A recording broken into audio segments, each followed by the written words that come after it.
Yes, and many thanks to you wherever you're watching in from Progen Media TV for all the latest news, latest updates, information happening around town. Yes, consider subscribing and hitting that notification button so as you don't miss out on any of our stories.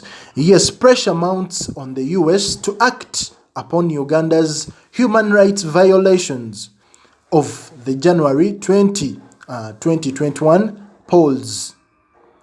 Yes, the US senators on the Committee of Foreign Relations have given the Secretary of State, Antony Blinken, up to March 31st to present a detailed analysis of the US-Uganda relationship, informed by interagency review of whether continued partnership with the regime in Kampala poses risks to Washington's interest in the region.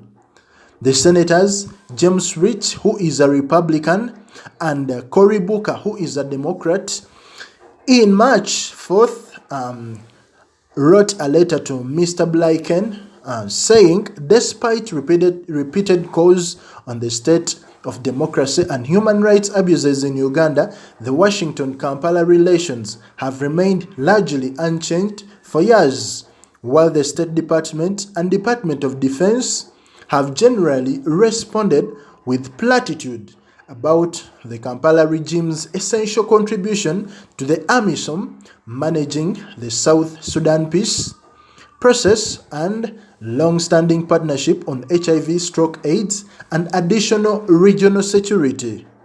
Yes, Uganda's critical role in these areas is undeniably true, but this should not grant President Yoweri Museveni, his government and party, which are virtually synonymous, a free pass to commit human rights abuses at home, the senators wrote.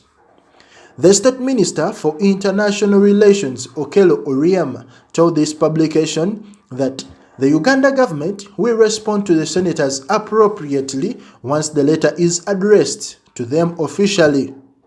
We will respond just like we have in the past to previous letters by the senators and recently to the resolution by the European Parliament. Yes, Mr. Oryem told these people. We know the senators are acting on misinformation by some political actors here through their lobbyists. Last December, Democratic Senator Bob Menendez, who currently chairs the Senate Committee on Foreign Relations, tabled a resolution to compel the Secretary of State and heads of other departments and agencies to consider the imposition of targeted sanctions and visa restrictions. Yes, 2 weeks earlier in December, the House of Representatives Committee on Foreign Affairs, Elliot Egel, who lost his seat, also wrote to the former Secretary of State Mike Pompeo and Secretary to the Treasury Stephen Mnuchin, recommending sanctions against the commanders of land forces in Uganda, Lieutenant General Peter Elwelu, Major General James Birungi, the former commander of the Special Forces, Major General Don Williams Nabasa, former SFC commander who was redeployed as commander of Ugandan troops in Somalia, and Major General Abel Kandiho, yes, Chief of Military Intelligence. In the March 4th, 2021, a letter to the senators echoed previous calls for Washington to invoke the Magnitsky Act of sanctions to individuals involved in corruption in recent years and in egregious human rights, or you may also call them in violation of human rights during the January polls. Yes, we also asked the State Department to review all U.S. non-humanitarian assistance to Uganda to ensure that it is not aiding or abetting corruption or human rights abuses. To the later reads in part.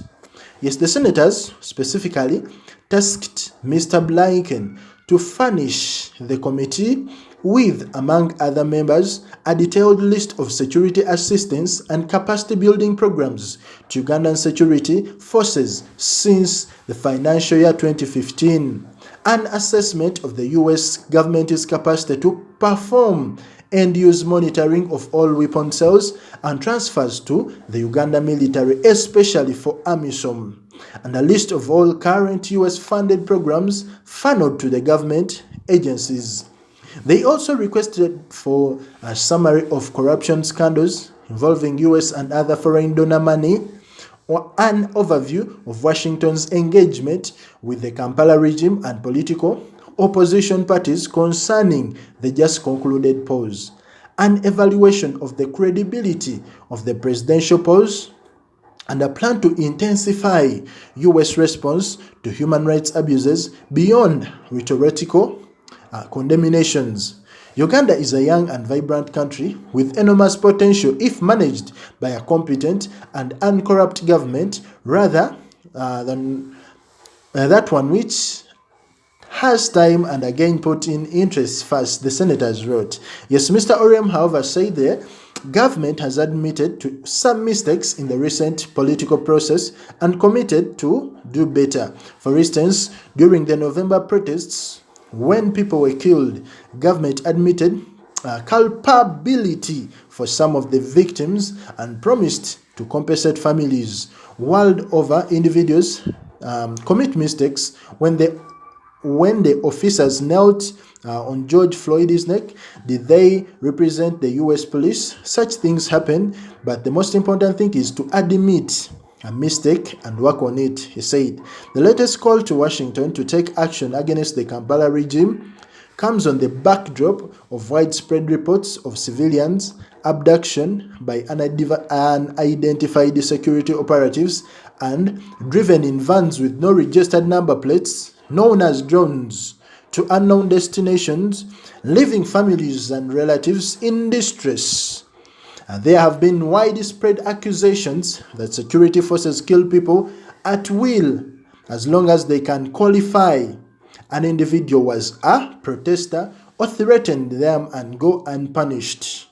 During his address on the security situation in the country mid-last month, President Museveni ordered individuals still in military and police incarceration to be freed, or their identities and whereabouts publicly disclosed so that the controversy about kidnaps and disappearances of civilians by security personnel goes away. However, almost a month later, security agencies are still flip-flopping on the detainees. The US gives Uganda nearly $1 billion annually, mainly for health and security support. In return, the Kampala regime has positioned itself as an anchorman of stability in the volatile Great Lakes region, including running security errands, most significantly fighting an Al-Shabaab in Somalia.